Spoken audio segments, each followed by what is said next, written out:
y hoy abordaremos la última parte de esta extensa materia que estuvimos trabajando en las últimas clases de la metacognición, la capacidad que tiene todo ser humano de ir más allá de lo que logra divisar con sus 5 sentidos básicos, una facultad exclusivamente de nuestro cerebro más evolucionado, el cerebro cognitivo. El conocimiento humano implica siempre una reflexión no solo de hacia dónde nos dirigimos, sino de dónde provenimos y qué relación tenemos con las experiencias vividas o con nuestros pensamientos sobre lo que planificamos para el futuro. Y hoy nos vamos a dedicar a los marcos de orientación en la gestión metacognitiva.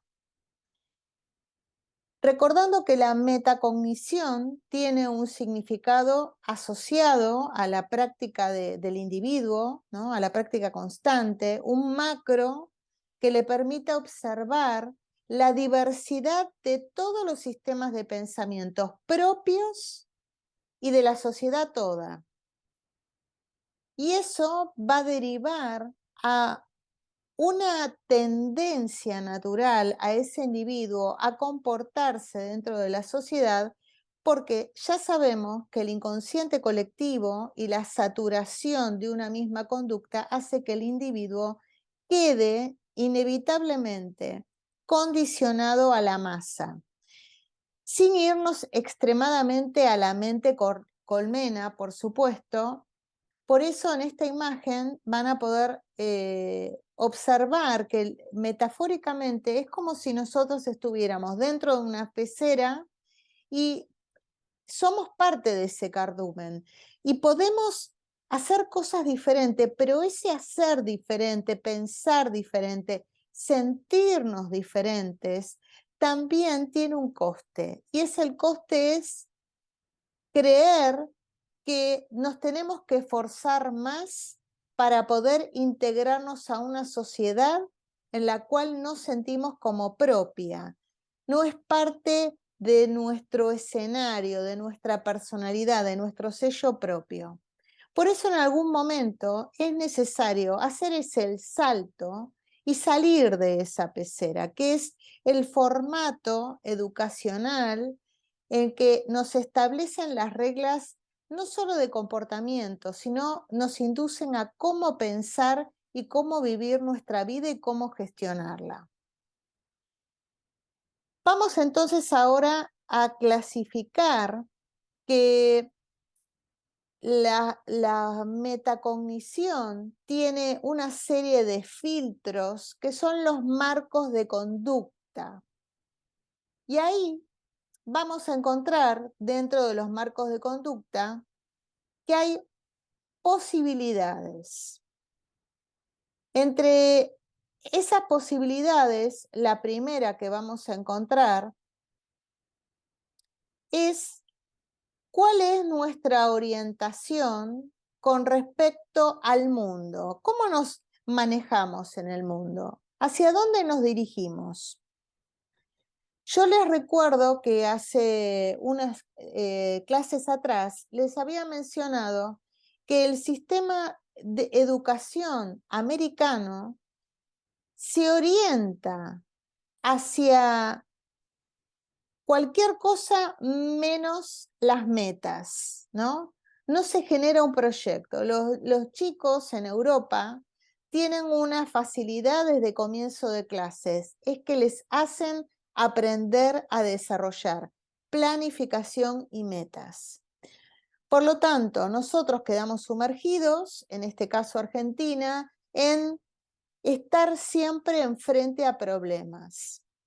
Por supuesto que el hecho de vivir en un país donde nos da mucho material para que eso suceda, hace que nosotros siempre estemos con nuestro cerebro orientado a los problemas.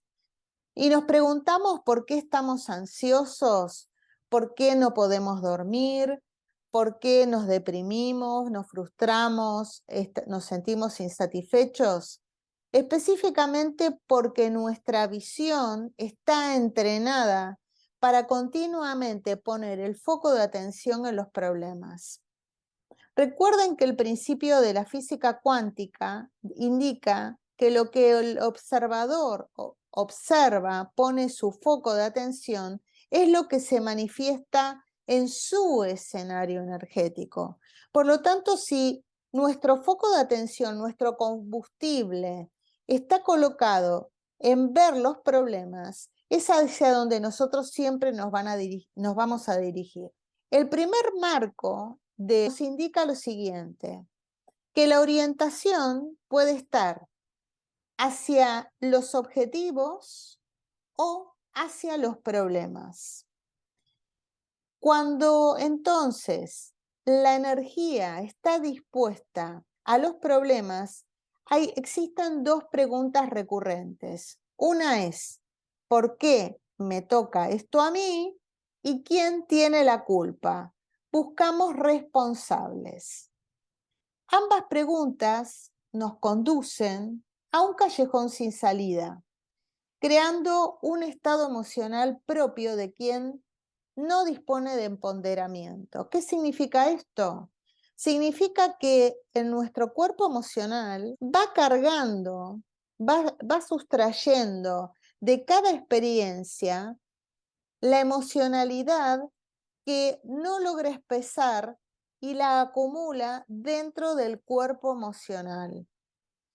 Cuando hay una saturación de emociones y más de una similar resonancia, es decir, una resonancia de frustración, de depresión, de ansiedad, de victimización, de sometimiento, entonces ese cuerpo emocional se vuelve denso. No tenemos posibilidad dentro de ese marco de orientación, el de poder ver la salida. Es imposible. ¿Por qué?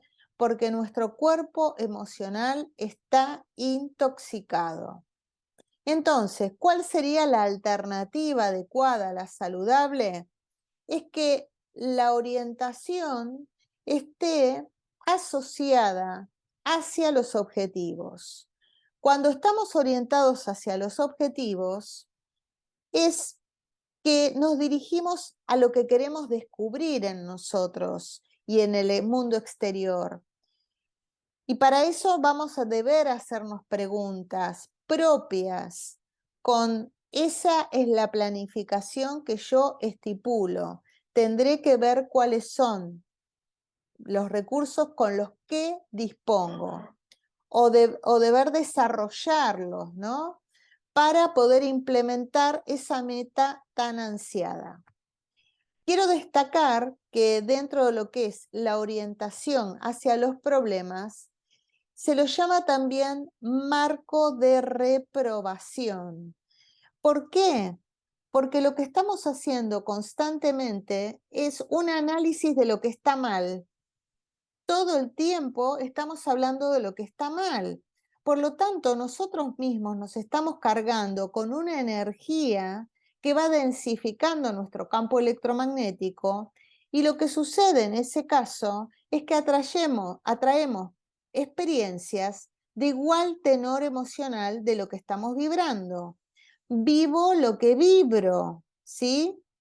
Bien, ok. Entonces ahora nos vamos a dirigir, fíjense en esta imagen que coloqué, la que está orientada hacia los problemas, pueden ver que la mente está absolutamente desordenada y esto es producto de un cuerpo emocional intoxicado. Cuando nosotros aprendemos a colocar nuestro foco de atención en nuestros objetivos, sabiendo que obstáculos van a haber, tendremos desafíos por delante, quizás tengamos que detener la marcha para continuar, pero eso habla de que poco a poco vamos ordenando nuestra mente. ¿Cómo va a ser nuestro marco de conducta para que sea proactivo y que sea de bienestar para nosotros? No importa cuál sea nuestra meta o nuestra planificación. Tenemos que saber hacia dónde no tenemos que poner nuestro combustible. Todos los días nosotros recibimos un combustible que es nuestra energía vital. Y esa energía vital no solo le da fuerza a nuestro cuerpo para que nos movamos, sino es la que pone en funcionamiento en nuestro cerebro la pulsión, la planificación y por sobre todo el entusiasmo. La palabra entusiasmo proviene del griego Zeus siasmo, Dios en mí. Entonces el entusiasmo es encontrar esa parte de Dios en mí, encontrar esa aspiración a la superación, ¿no es cierto? Entonces el entusiasmo es encontrar todos los días pequeñas metas que colaboren para acercarnos a ese objetivo más lejano. Entonces, hablamos de que orientado a los problemas hay una focalización puesta de por qué a mí, por qué me tocó esto, la victimización, y por supuesto también está orientado a la necesidad y la urgencia. Ya sabemos que cuando el cerebro primitivo quiere aquietar al animal, la bestia, ¿no?, que hay en nosotros, y quiere aquietar el centro de recompensa, si no tenemos una reeducación dentro de nuestra parte cognitiva, vamos a manejarnos continuamente con pulsiones, sin pensar en las consecuencias. Y no solo eso, no vamos a evaluar nuestras acciones, qué tipo de consecuencias nos puede acarrear, lo cual hace que nuestra orientación se encuentre sin visos de poder tener éxito, porque todo lo que es desde la urgencia y no desde la conciencia, lo que hace es dejarnos siempre en un sistema circular que no tiene salida. Bien, entonces vamos ahora a dirigirnos al cómo, ¿no?, que es el segundo marco de ya me dirijo al objetivo, ya pongo mi energía ahí, sé que van a existir obstáculos, pero mi energía, hasta que no aparezca el obstáculo, no lo estoy pensando, ¿sí? Entonces, ¿cómo lo voy a hacer? Debo evaluar cuando aparece el desafío o el obstáculo, cuáles son las posibles acciones que dependan de mí para comprender la estructura del desafío. ¿Tendré que afianzar conocimientos? ¿Tendré que contratar personas que puedan suplirme en lo que yo no sé? ¿Tendré que postergarlo por un tiempo? ¿Tendré que conseguir más recursos financieros? ¿Dónde estaría mi cómo para poder darle vía libre a aquel objetivo que quiero alcanzar? El segundo punto es el feedback, que todo el tiempo nos tenemos que testear con nosotros mismos los pequeños resultados que vamos obteniendo con cada acción. Porque lo primero que nosotros necesitamos es adquirir confianza en nuestras acciones. Cuando tenemos metas a largo plazo o nos colocamos metas demasiado grandes, pasa que eso lo vemos lejano y la trampa es que eso hace que nos podamos frustrar o, o dejar de entusiasmarnos con mucha facilidad, porque quizás nos estamos colocando un objetivo muy largo o muy grande.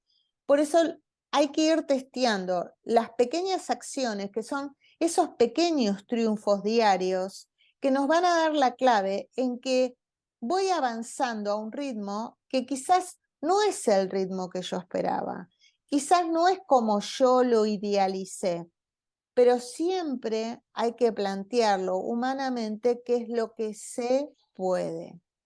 Recuerden que el fracaso no existe, solo existen los resultados que uno puede desear o que tenemos expectativas de que funcione de manera adecuada o los desaciertos. Y acá está el feedback.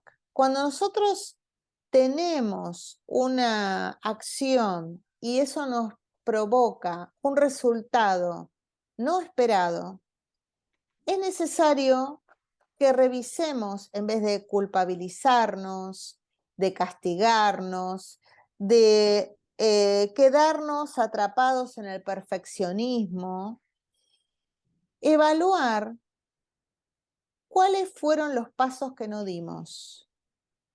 ¿Cuál fue el paso que afectó el resultado?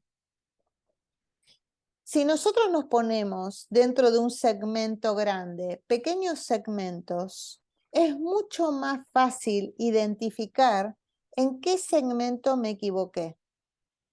Si yo miro el gran segmento, el macro, pero no me miro los micros, los detalles, entonces es muy probable que no pueda distinguir dónde está el trabajo donde voy a tener que reeducar ese paso que no fue efectivo. Recuerden que una de las habilidades cognitivas esenciales es la eficiencia, ¿no? La eficiencia que nos permite optimizar los recursos, utilizar los menos recursos posibles en el menos tiempo posible, lo cual no significa que vamos a trabajar desde la urgencia, siempre desde la conciencia, y no tienen que existir los apuros. Cuando nosotros sentimos que hay una necesidad de querer sacarlo cuanto antes, bueno, ahí es cuando trastabillamos. ¿Por qué? Porque la necesidad vibra en una frecuencia baja. Y recuerden que nosotros somos energía, no podemos sacar de la ecuación que como vibremos y el estado emocional, el proyecto sentido que nos lleve hacia la meta, va a estar asociado a cómo me voy a conducir. Por eso los marcos de conducta son esenciales. Dejar de ser déspota de uno mismo, perfeccionista, castigador, torturador, para decir, bueno, va de nuevo. A ver, ¿en qué segmento del macro me equivoqué? ¿Qué es lo que no previne? ¿Qué es lo que tengo que evaluar? Esa revisión de pasos constantes sin volvernos fanáticos ni obsesivos es lo que nos permite utilizar la reflexión sin juzgarnos y poder ver qué es lo que tenemos que afianzar como conceptos y modificar y hacer las correcciones útiles para el próximo intento, ¿no? A veces uno dice, bueno, es que ya lo intenté una vez, lo intenté 2 veces, lo intenté 3 veces y no fue. Bueno, ahí falta la revisión general de ese segmento. Por eso, los pequeños pasos diarios son necesarios para evaluar cuál es en el que debo reforzar o afianzar mi conocimiento. Esta interacción, este feedback entre resultados y mi propia capacidad de tener criterio, ¿no? Nos permite mantener el objetivo a la vista, porque el protagonista, en definitiva, es el objetivo que queremos alcanzar. Si comenzamos a trastabillarnos con los obstáculos, entonces es muy probable que nos quedemos a mitad de camino, porque la visión de fracaso es una vía muerta, siempre es una vía muerta. Sí es verdad que la sociedad lo que nos propone como modelo es trabajar siempre dentro de lo que es el éxito, ¿no? 2 grandes grupos, los exitosos y los que fracasan. Bueno, no es así, ¿no? Aunque culturalmente nos quieran inducir a eso, porque en definitiva el éxito hoy se lo venera por el qué representamos dentro de la sociedad. Y es la tendencia a la cual se está tratando de inducir a las nuevas generaciones. Mientras que desde mi punto de vista, y después ustedes evaluarán y reflexionarán sobre ello, considero que el éxito, en definitiva, es aquello que yo decido hacer, lo disfruto, lo aprendo, me enriquezco, estoy en paz, no me genera conflicto, y eso no significa tener una vida perfecta, sino simplemente tener capacidad de aceptación para comprender que hay un principio de realidad y un mundo de lo posible que se impone. Y si yo quiero imponer un modelo, un marco de conducta de perfeccionismo, voy a sufrir mucho. Porque gran parte de lo que sucede cuando somos perfeccionistas es que en esa implacabilidad nos afligimos, nos reprobamos constantemente y crea un estado de insatisfacción constante. Y la insatisfacción es un estado absolutamente mental, no sale de ahí, de lo que nos decimos a nosotros mismos, contrastando continuamente, comparando directamente lo que debería ser, ¿no?, con lo que es decir, con la orientación hacia el futuro, y si no, la otra opción es con lo que fue, lo que es y lo que fue, que es esa orientación al pasado. Y a veces la mente hace esos juegos que hace que o me quedo aferrada a un futuro porque me imagino ese mapa de situación que cuando lo contrasto con la realidad siempre me va a hacer sufrir, o también el contraste con el pasado que nos hace vivir una idealización del pasado. Recuerden que cada vez que nosotros abrimos nuestro banco de memoria donde están instalados los recuerdos, ese banco de memoria no es verdadero. Siempre el inconsciente guarda los recuerdos de una forma más luminosa, más exultante, cuando estamos hablando de recuerdos bonitos, ¿no? Recuerdos que nos traen mucha más intensidad. Cada vez que abrimos ese archivo, esos recuerdos tienen una carga emocional mucho mayor que lo vivido en el momento en que se vivió. Entonces, esa insatisfacción hace que no podamos vivir en paz en el presente porque estamos haciendo un contraste permanente entre el presente y el futuro y el presente y el pasado. Entonces, el objetivo siempre debe ser el protagonista. Y tener en cuenta que cuando nosotros estamos viviendo en el presente, no es porque nos lo repiten hasta hartarnos los gurús de la New Age, sino porque es el único sitio donde realmente existimos. Y si nuestra mente no está alineada con nuestro sentir del presente y nuestro cuerpo, ahí tenemos una desconfiguración que hace que no vivamos desde la conciencia de el único marco de experiencia que es el presente. Fuera del presente no hay marco de experiencia, porque ya pasó o pasará, pero nuestro único marco de experiencia real es el que estamos viviendo hoy. Y vamos al punto 3, que son las posibilidades que tengo, ¿no? Los objetivos es con qué recursos dispongo. Y el punto 4 son los recursos internos, ¿no?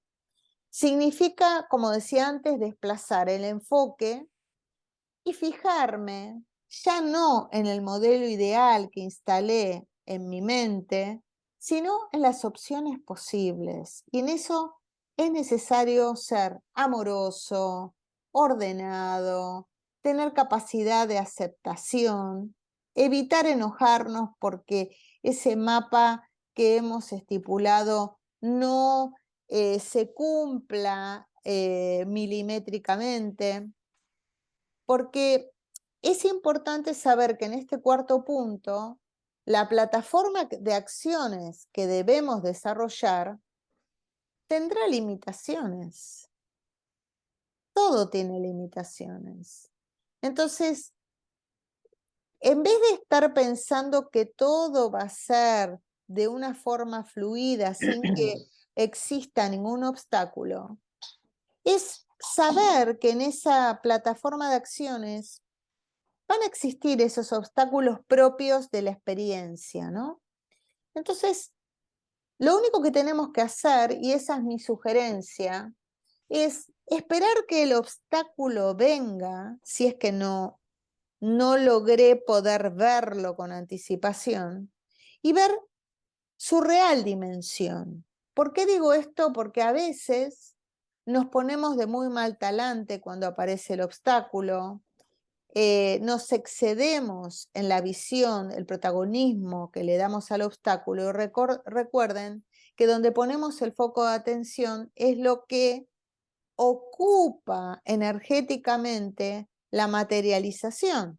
Entonces, si yo empiezo a colocar toda mi energía en los obstáculos, esa real dimensión que tenía el obstáculo pierde la objetividad y comienzo a convertirlo en un problema. Y luego entender que, como último punto, que es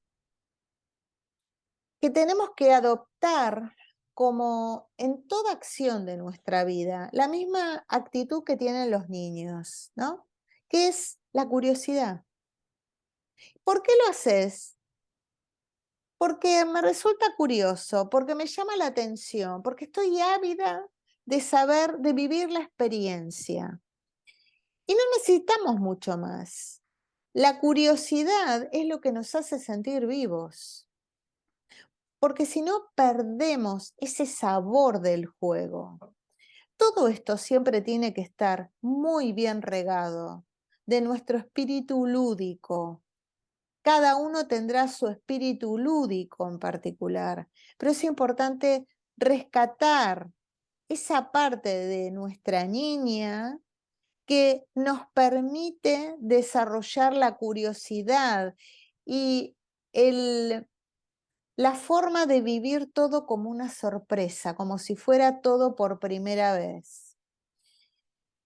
Voy a agregar también que es muy importante, y esto lo repito mucho, que tenemos que tener en cuenta la escalera de la inferencia, que lo hemos visto hace tiempo, ¿no? Es decir, no me tengo que distanciar del principio de realidad y no debo hacer suposiciones. Es decir, cada paso que esté dispuesta a dar tiene que ser verificado. Yo no puedo suponer que el otro me va a pagar. No, no. Yo tengo que tener la claridad de saber que el otro me va a pagar.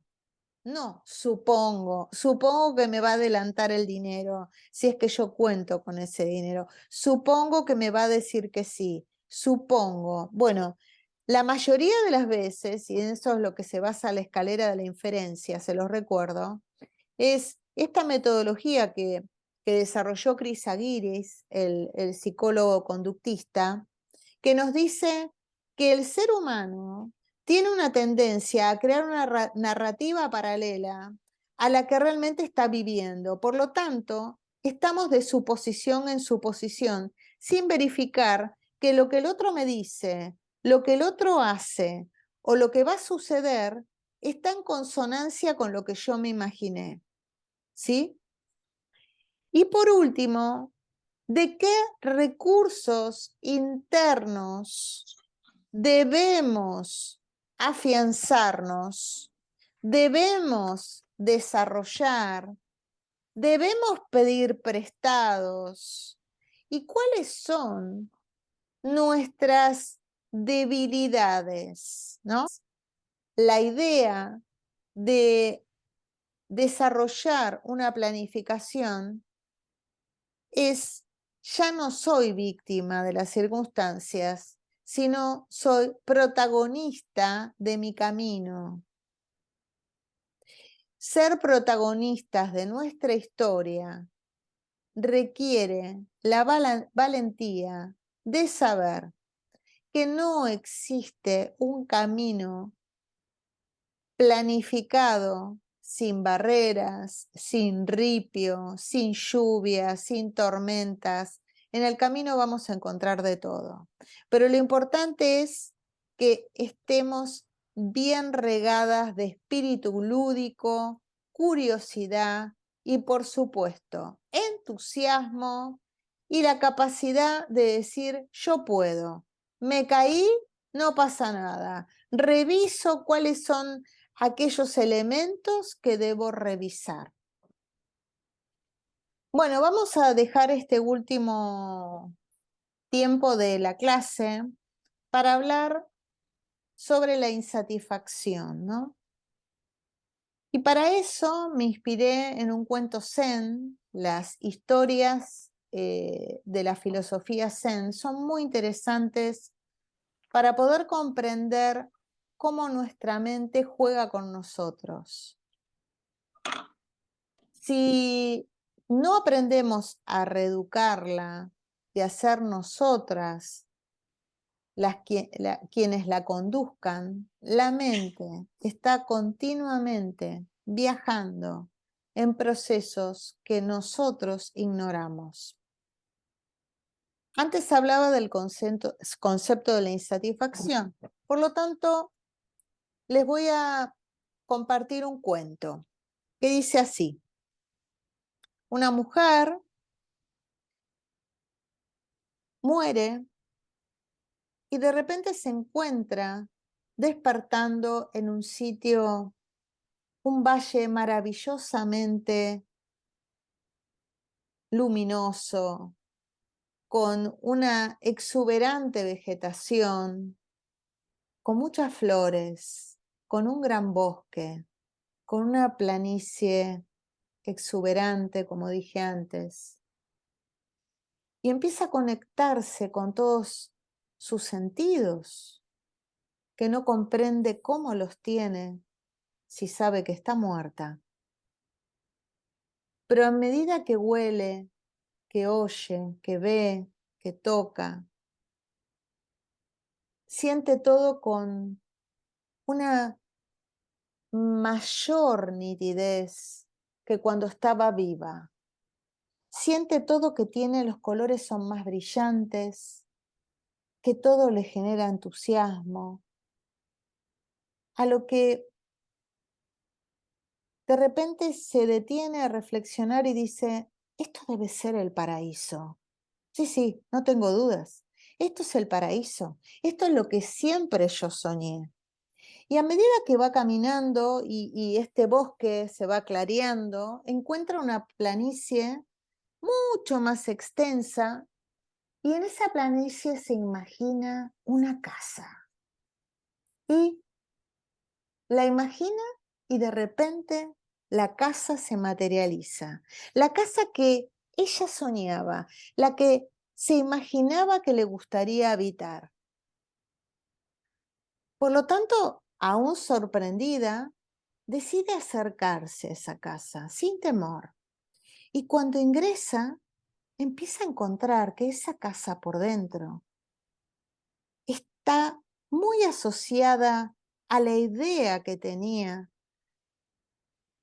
de qué tipo de casa le gustaría habitar.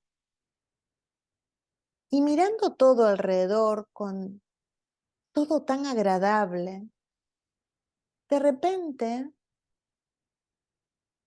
recuerda una canción que le cantaba su madre y cuando la recuerda, la canción empieza a tocar en la casa.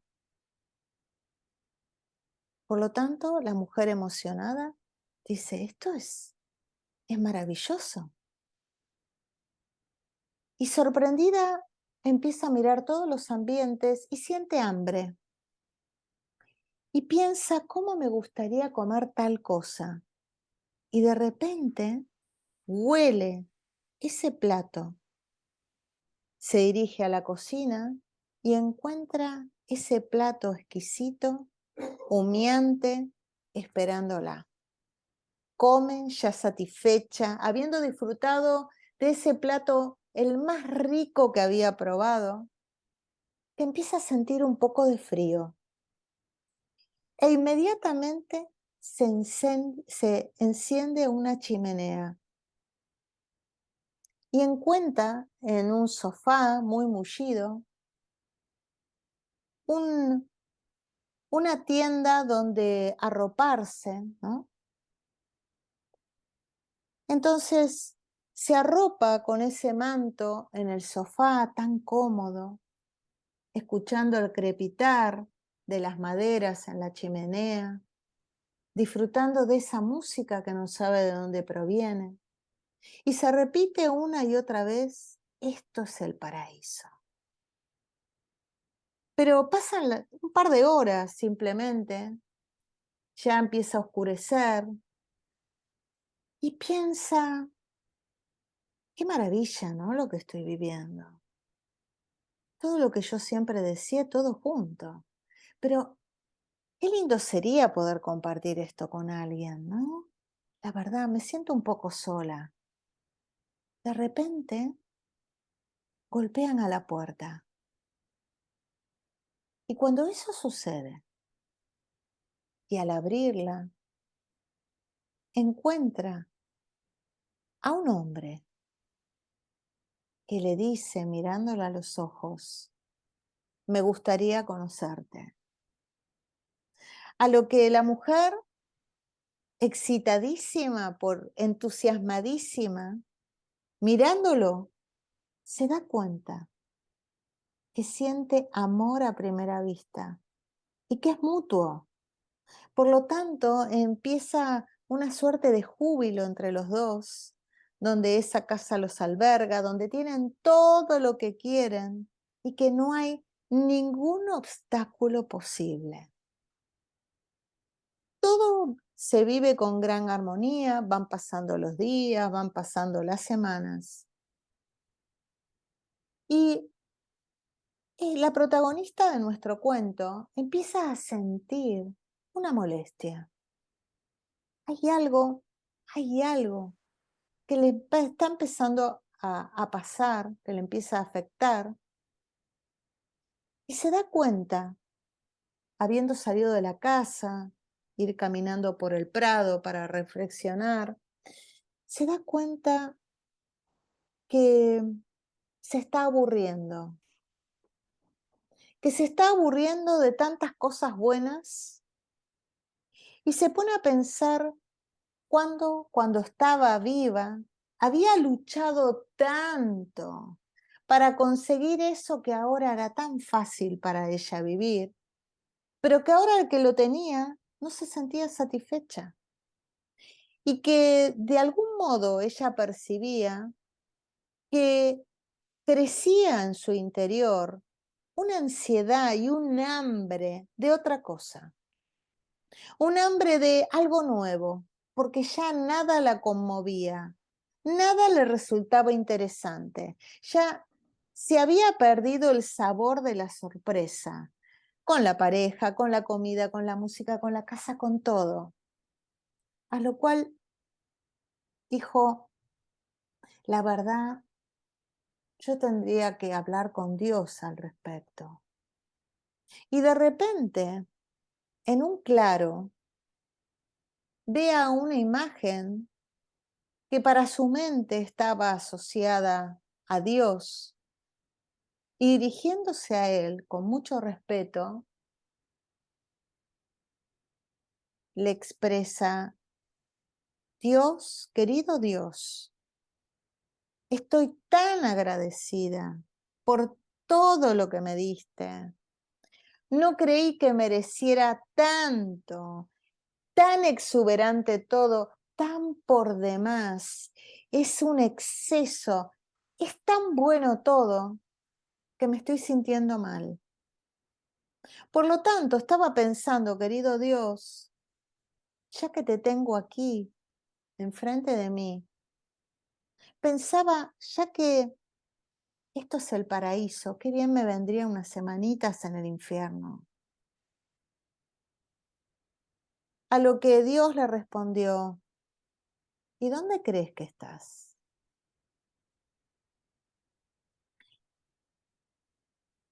La reflexión de este cuento nos indica que el ser humano, en su espíritu de superación, logra encontrar los estímulos y junto con su energía vital es lo que hace que se sientan vivos. La expectativa es muy grande,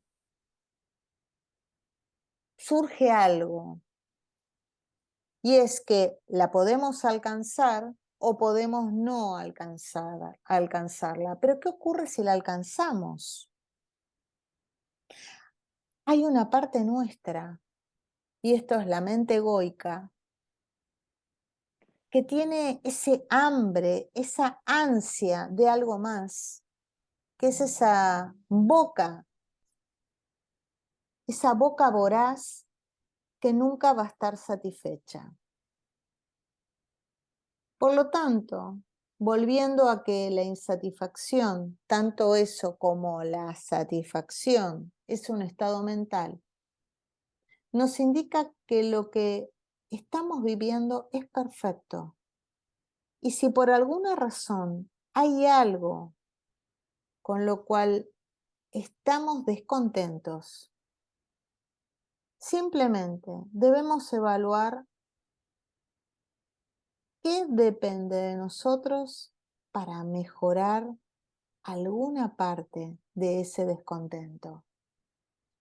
Y si no existe la posibilidad de mejorar nada porque no depende de nosotros, entonces es el tiempo de soltar la necesidad que todo sea como nuestra mente egoica planifica.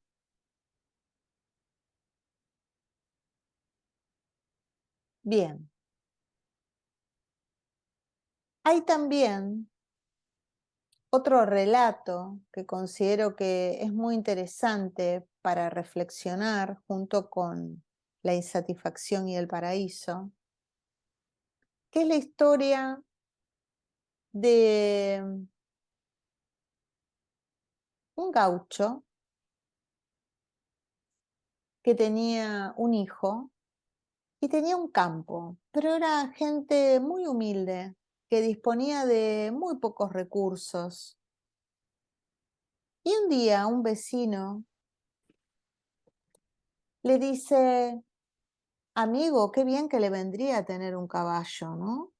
Para arar la tierra, para empezar a trabajarla, sí, pero no dispongo de dinero para comprar el trabajo, para comprar el caballo. Qué mala suerte, le dice el vecino.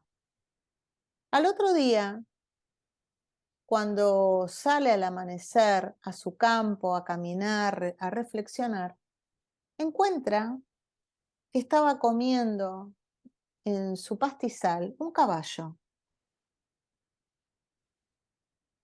Entonces, sigilosamente, se acerca al caballo, logra cogerlo y muy contento se lo muestra a su hijo. Y su vecino vuelve a acercarse y le dice, amigo, ahora tiene un caballo. ¡Qué buena suerte que tiene! Y él dice, mala suerte, buena suerte, qué sé yo. Al otro día, ese caballo logra escaparse,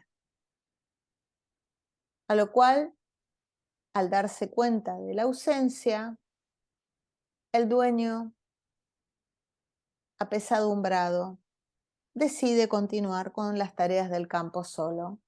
El vecino se vuelve a acercar y le dice, amigo, se le escapó el caballo. ¡Qué mala suerte! mala suerte, buena suerte, qué sé yo. Al día siguiente vuelve a aparecer el caballo, pero esta vez no aparece solo. Aparece con una gran tropilla de 20, 25 caballos. Parece ser que ese caballo era el líder de una tropilla. A lo que el dueño los alberga a todos, les monta un corral junto a su hijo para luego ir domándolos poco a poco. Se acerca de nuevo este bendito vecino y le dice, amigo, pero qué suerte que tiene. No solo regresó el caballo, sino vino con casi 25 caballos más. Qué buena suerte que tiene. Mala suerte, buena suerte, qué sé yo. Pasa que uno de su hijo intenta domar a uno de esos caballos al día siguiente y al subirse a uno de ellos, al lomo, el caballo lo arroja con tanta mala suerte que se rompe una pierna. Por supuesto aparece el vecino diciendo qué mala suerte, justo su hijo que iba a ser su mano derecha en el trabajo de poder domar los caballos, etcétera, etcétera. A lo que el dueño no le prestó atención al comentario, ni mala suerte ni buena suerte. Lo único que respondió es, qué sé yo. A la semana aparecen unas fuerzas especiales militares que iban recorriendo la región para recoger a todos los jóvenes que estuviesen con posibilidades de ser reclutados para ir a la guerra. Claro, este bendito muchacho estaba con la pierna rota, por lo tanto, no pudo ir a la guerra. De nuevo el vecino, hablando de esta buena suerte que le había ocasionado el accidente de su hijo. Y finaliza este relato con la frase de el dueño de los caballos diciendo, ni buena suerte, ni mala suerte, simplemente es lo que es. Entonces, con este segundo relato, podemos comprender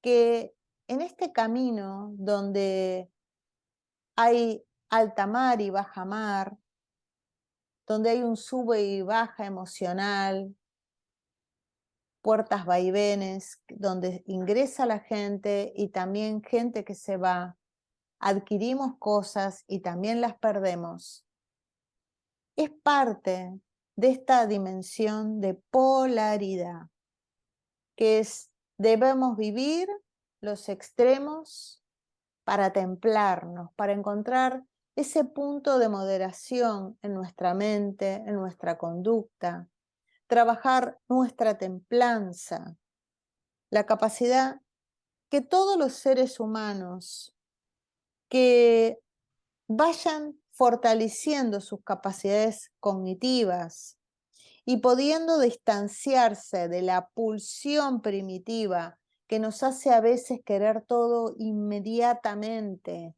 sin evaluar los hechos, ¿no? Porque hay un centro de recompensa que nos impulsa más allá que el sentido común. Nos dice que es el ser evolucionado el que va a crear la nueva humanidad naciente, la que ya está por venir, la que viene con las nuevas generaciones. Entonces, como adultos, considero que es muy importante que energéticamente trabajemos en nuestra propia moderación, nuestra propia templanza, dejando de juzgar los hechos como buenos o malos, buena suerte o mala suerte. Yo me imaginaba esto y ocurrió esto. Porque cuando dejamos de juzgar sucede algo maravilloso, que nos amigamos con el mundo, nos amigamos con lo que es posible, nos amigamos con lo que es y dejamos de luchar con lo que creemos que debe ocurrir. Simplemente estos dos relatos nos llevan a la reflexión y quería finalizar la clase de hoy así, con estos dos cuentos